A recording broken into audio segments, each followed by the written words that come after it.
casual. Hey, everybody. Thank you so much for joining us for today's Lunch and Learn. If you are just popping on, then go ahead and drop your business name and then also tag your business down in the comments. Make sure that you are tagging your location as well so that we know where everybody is. This is a great time for you guys to just kind of mix and mingle during the Lunch and Learn, make some new business friends. Speaking of business friends, if you have a business bestie, make sure that you are inviting them to this Lunch and Learn, because today we've got something really important that we want to chat about. So if you've never met me, or if this is your first time attending a TSP Lunch and Learn, welcome, welcome, welcome. My name is Stephanie Rollins. I'm one of the executive coaches for the TSP Mastermind. Super excited to be here today. Got an amazing guest. All of our guests are amazing, but we've got a great guest today. Super knowledgeable, full of energy, bubbly, super passionate about what she does. So I'm so excited to have her on the Lunch and Learn today. So again, if you guys are just popping on, make sure that you are typing your name. Are you putting your name, you're tagging your business and your location down in the comments. If you're just tuning in, make sure that you type the word replay so that we know that you are watching us. And then we're going to go ahead and get started. So Spicita Jackson, CPA, has been practicing accounting for over 25 years. She is a former Big Four accountant, author, speaker, business coach, entrepreneur, Airbnb owner, wife, mother, CEO, and founder of EX Financial Inc., a CPA firm located in historic College Park, Georgia. She founded the company in 2009 to provide true accounting and advisory services to small businesses, taking them beyond basic bookkeeping and tax preparation. Spicita says, we believe that as an accountant advisor, it's the most important investment to ensure business success. She is so vested in this belief that she goes live on Facebook every Friday at 9 a.m. in her private Facebook group to help and give advice to business owners and professionals. Her goal is for all who hear her voice to better understand taxes, to pay less in taxes, to build wealth that outlasts them, and to create businesses that allow them to live a life that is more free. Thank you so much for joining us today, Spicita. Thank you, Stephanie. Yes, we're so excited to have you. I know that this is your passion. We've kind of been interacting for the last few months since you've been in the TSP Mastermind. And one thing that everybody kind of says about you is that you're really lively, very bubbly, full of energy, like I said, and you're just super passionate about what you do. So thank you so much for joining us today.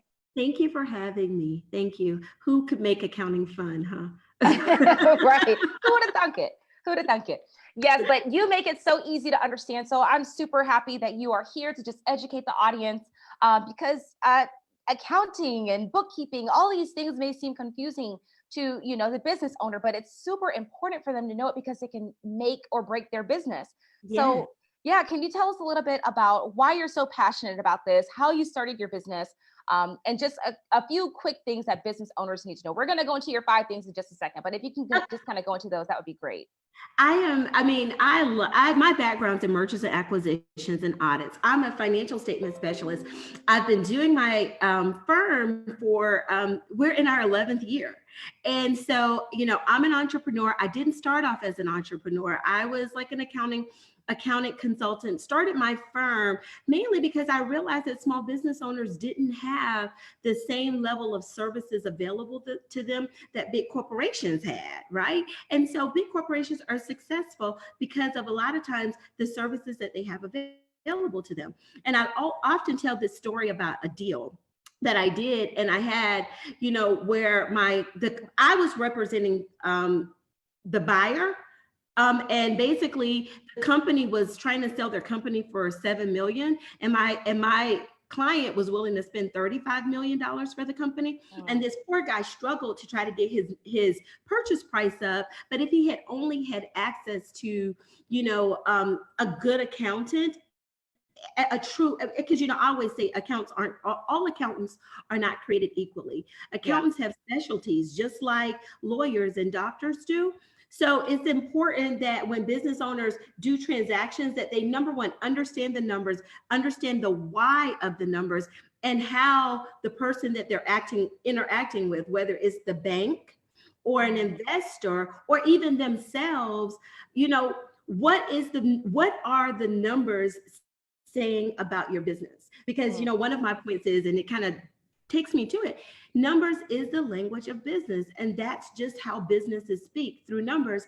And I'm just passionate about small business owners growing their businesses and not just settling for having their businesses be a job and generate money for them. It's about more than just making money and paying your bills. And I was there before. So,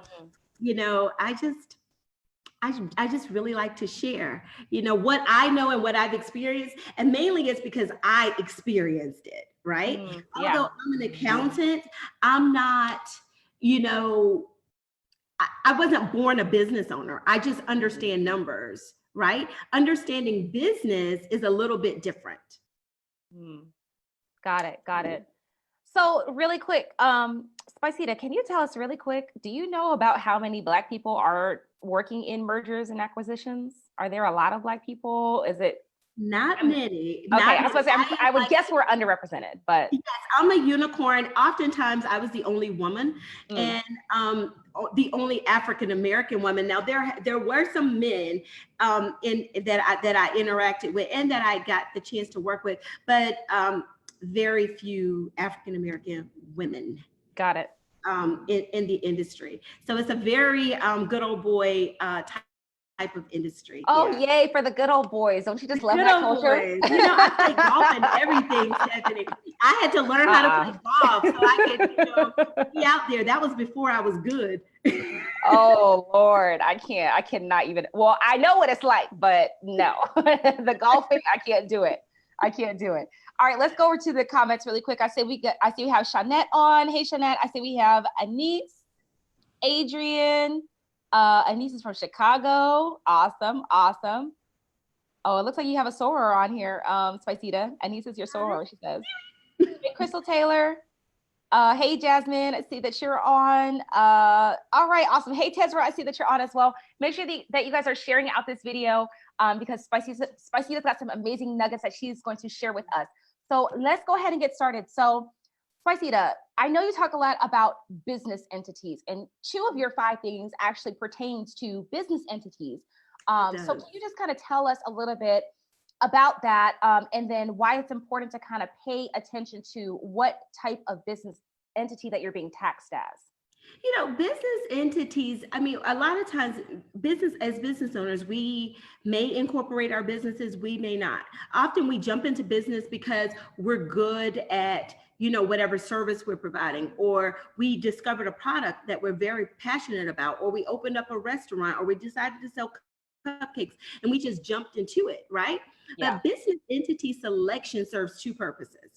And purpose 1 is to tell the IRS how you want your business income to be taxed. Purpose number 2 is to legally protect your personal assets from your business assets, right? You don't want somebody trip and fall in your restaurant and then now you lose your house, right? So primarily when people think about business entity selections, they'll contact a lawyer or they'll jump on one of those online sites and incorporate themselves. They don't think about, I'm in this entity, but how does it affect me tax-wise?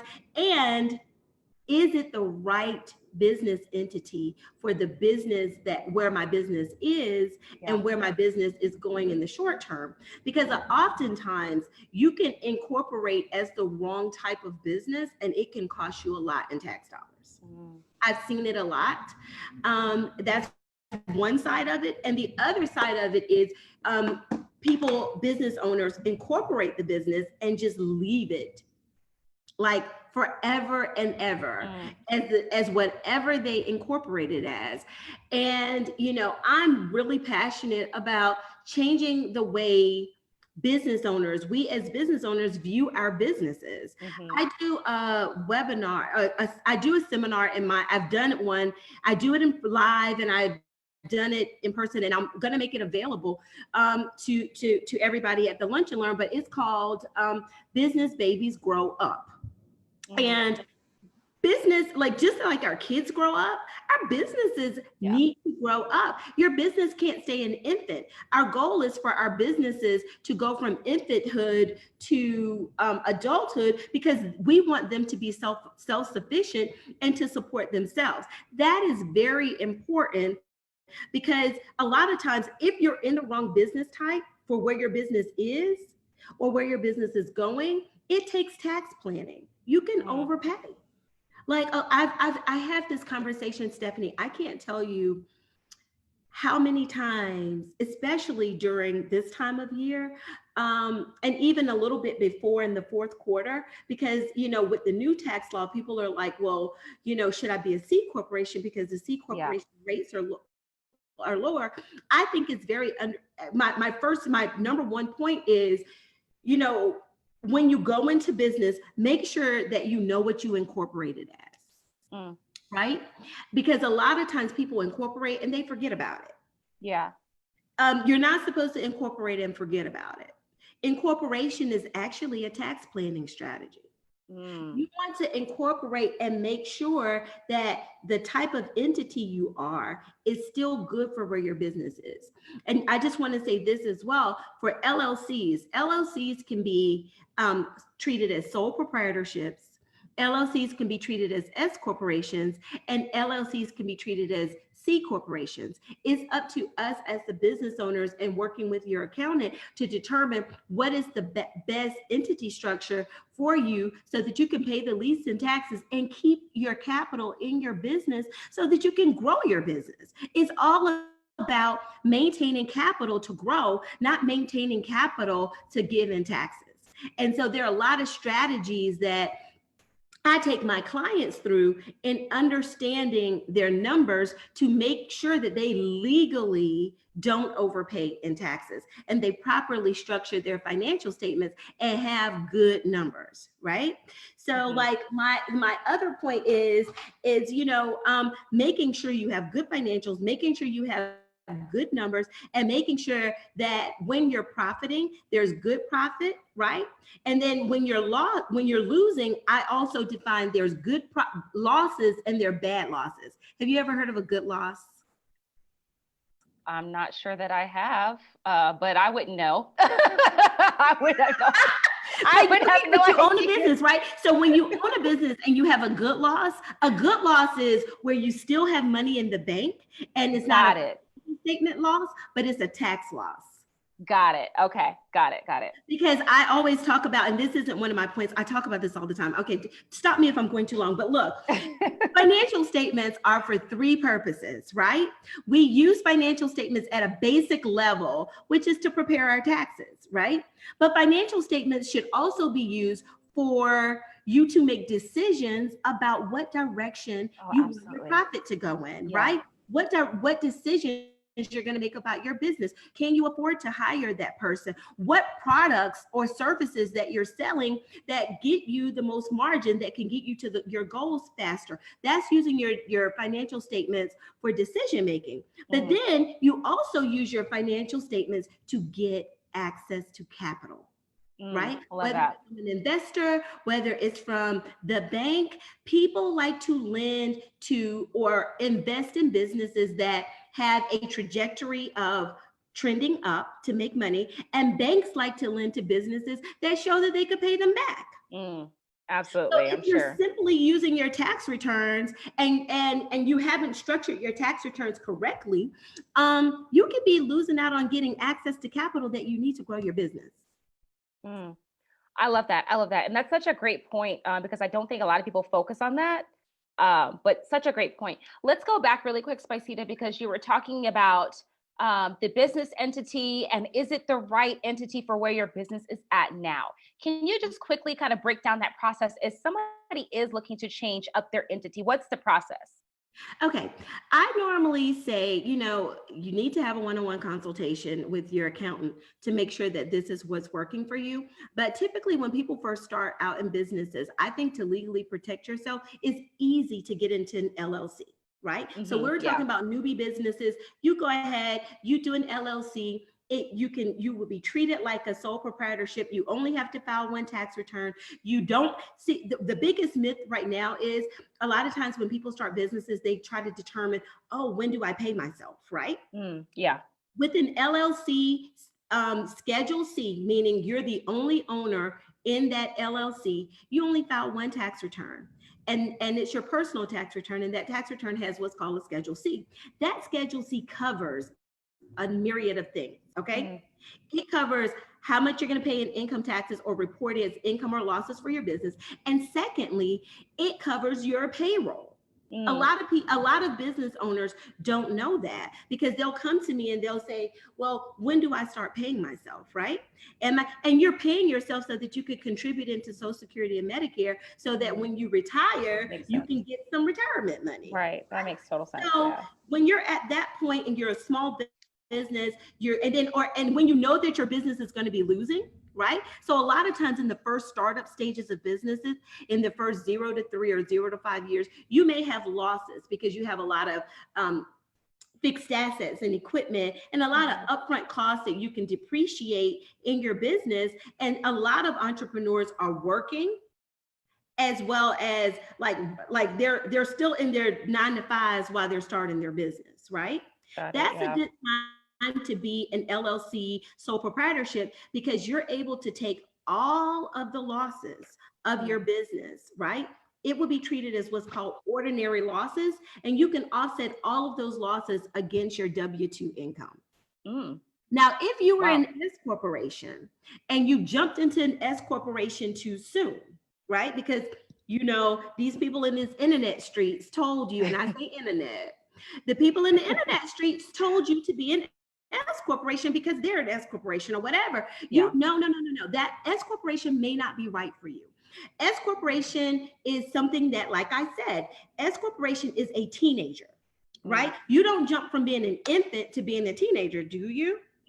Correct. No, you don't. So basically what should happen is, you're with the S corporation, if you decided to just jump in the S corporation, you're still working your 9 to 5. Some people I've seen making 6 figures, got these huge upfront capital costs that they put into their business. Let's say they generate a $50,000 loss in equipment, right? They are only, if they go into an S corporation, S corporations are limited to $25,000 of ordinary losses. Got it. So you can only take $25,000 of that loss and reduce your W-2 income, versus if you were an LLC, right? Sole proprietor, treated as a sole proprietorship, you can take the whole 50 or 60,000, whatever number I said, and write it off against all of your W-2 income. What you would have to do with let's say we're talking about $60,000, you would be able to take the $25,000, offset it against your W-2 income, but that $35,000, you're going to have to carry it forward, because you're only able to write off $25,000 of ordinary income per year against your ordinary wages. Wow. So you got to understand. There are different types of income, and there's different types of taxes. We don't have time to talk about that today, but if you join me in my Facebook group, Business Combos and Coffee, I have a lot of free videos on that. Awesome. Yeah, definitely do that, because this is definitely something that goes beyond this Lunch and Learn. So yeah, lots of good info there. Spicita, I want to go back to another thing. Can you talk about profit goals?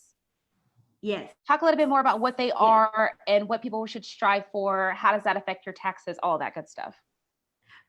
Business owners, I'm going to say this. So I'm on to profit goals, especially for this year, and joining the mastermind, just being around all of these great entrepreneurs with profit goals, right? Yeah. This is my 11th year in business, and I'm going to be transparent with everybody. And I'm an accountant. I did not set profit goals for my personal business. I help my clients in the CFO role to achieve profit goals, but I realize that it's important for us as small business owners to set profit goals. And that goal isn't just to pay your staff, and that goal isn't just, to pay your overhead for your business, right? Profit goals, we should, a lot of times, in the mastermind, we talk about annual plans, right? Yeah. You should determine how much are you wanting to make and planning to make this year in 2020. We call our advisory service Profit with Intention. It's a trademark that we're registering, that it's called Profit with Intention. We help businesses through our advisory service, Profit with Intention, to basically keep track of their profit, but in a unique and special way. In that, I want you to identify, if you're a product-based business, which product is truly making you the most profit and not the most money. I Which love that. service, if you're in a service-based business, is truly making you the most money every time, per hour or per minute. Because a lot of times as service-based businesses, we don't believe we have products. Yeah. Our Yep. products are our time, right? So if there's Absolutely. 2,080 hours in a year, give yourself 2 weeks vacation. There's 2,000 hours in the year if you're a solopreneur that you can work. Mhm. If you worked all 2,000 of those hours to make $1 million, you need to, and it's just you with no staff. If you want to make $1 million, you need to bill every hour at $500 an hour. Mm. So a lot of times we as business owners, we go through, we love a product, right? Absolutely. We may love it, or we may love doing a service, but that may not be the most profitable product or service that we have. It may be the one that's making us the most money. So I like to give this example, right? You have product A, it's $100, right? It costs you $80 to make it. So the profit is $20 on product A. You have product B, which is $40. It costs you $10 to make. Mhm. The gross profit on profit B is $30, although the gross revenue, so what you're selling it for is 40, what it costs you to sell it is 10. So your gross profit, not income, Yeah. not revenue, not sales. Your gross profit is $30, wherein product A, you sold it for 100. Most times people are like, oh, this is my $100 product, or this is my $100 service. Let me get to it. But it's costing you 80 cents on the dollar to make it. Yeah. You're only making $20 on that product. Why are you pushing product A? You really should be pushing product B. Mm. And I love to do a strategy session. It's called I call it the profit session. And so what I do is I spend 2 to 4 hours in, it's one of our advisory services, and it's the prerequisite to profiting with intention, where we sit with you and we identify this for you, right? And in order for us to do this, our other prerequisite is that you have to have good numbers. Mm. So how Yeah. are we going to really talk to your business and help your business reach its profit goal if we have bad numbers? Mm-hmm. So When you say bad numbers, do you mean like not organized or and not well put together, or what do you mean by that? I mean that making sure that all of the information in your accounting system is Correct and correct. accurate. Okay, got it. It's Got it. correct and accurate. Because if the numbers are wrong in your accounting system and you're using that system to make decisions because you think Yeah. that the Not profit good. margin on product A is $80 and the profit margin on product A is really $90, Right. you discontinue product A because you didn't put all your cost in, or because you put your cost in wrong. We got to Right. make sure that we're not only accounting for our numbers, but we're doing it right. Right. Right. And that takes me into my fourth point, right? Perfect segue. Yes. Yep. What's the difference between bookkeeping and accounting? Oh my God, I see that so much in these internet streets. So, bookkeeping is simply a data entry role, right? Anybody could do their bookkeeping.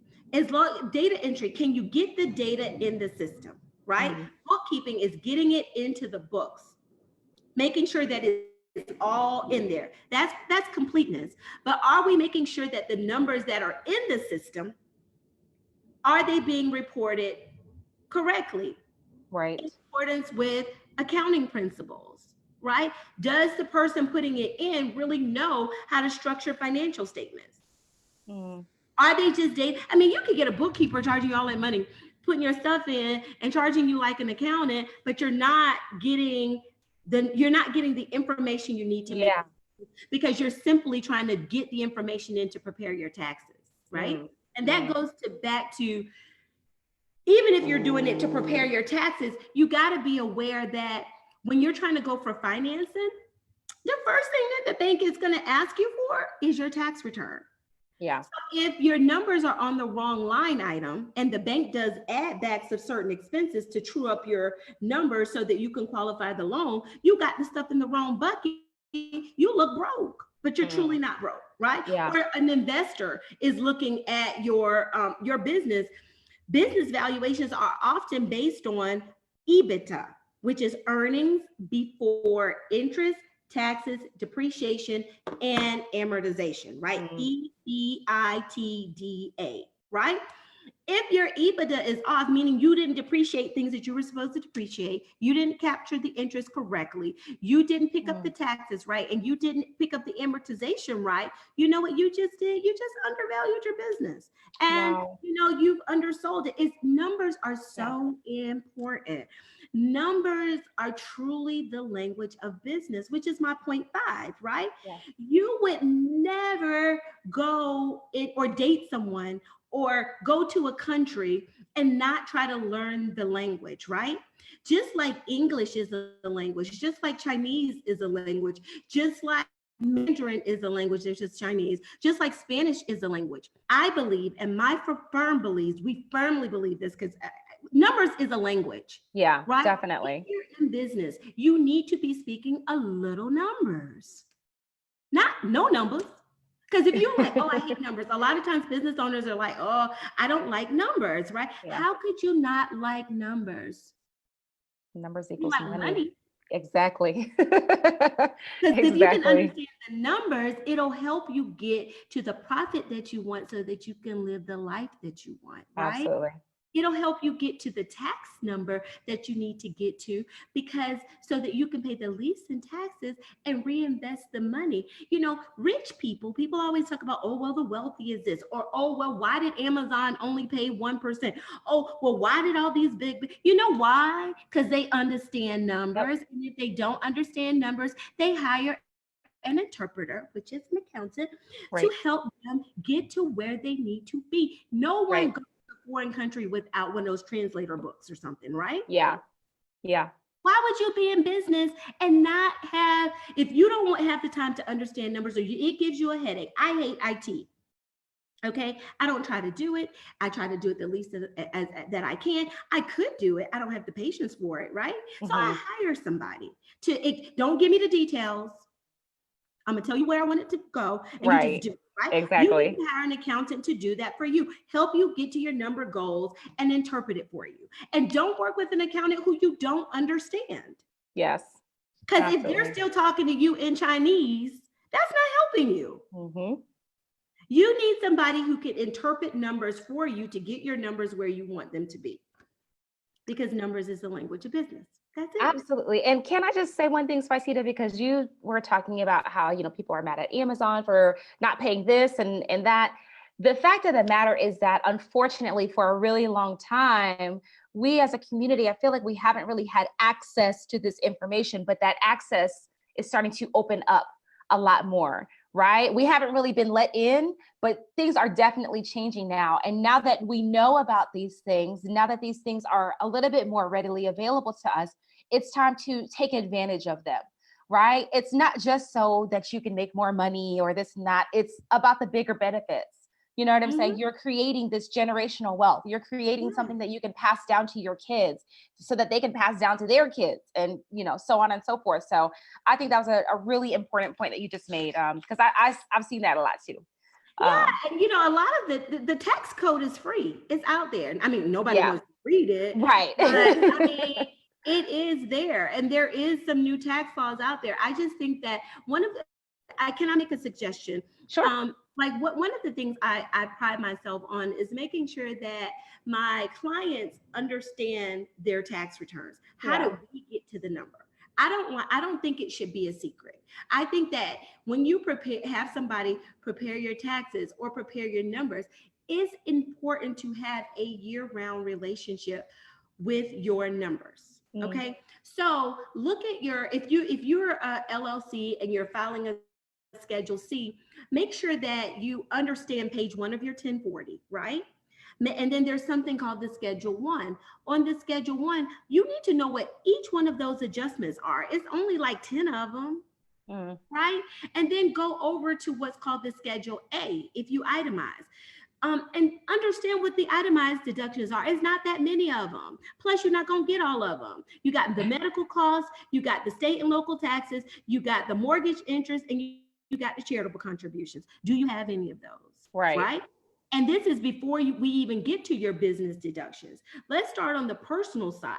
Understand on those, and in that adjustment section of the Schedule 1, what is available to you as a business owner as a deduction. There are a lot of special deductions on Schedule 1, right? We have self-employment, health costs, right? We have SEP IRAs. Though, I mean, you can put up to $56,000 in a SEP IRA, and you don't even have to put it in 2019 to take it on your 2019 tax return. You literally can put money into your retirement fund as a tax strategy in 2020 to reduce your tax liability or to generate a profit.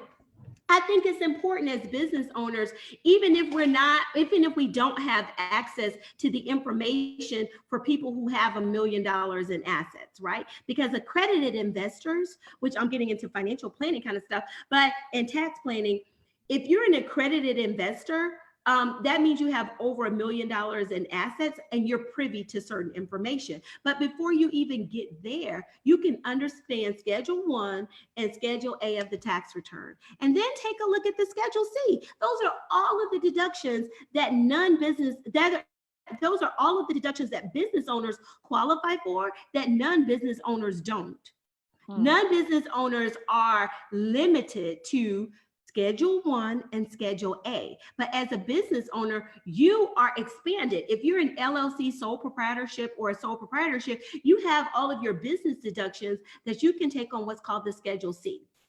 If you are a partnership, you're going to file a separate return.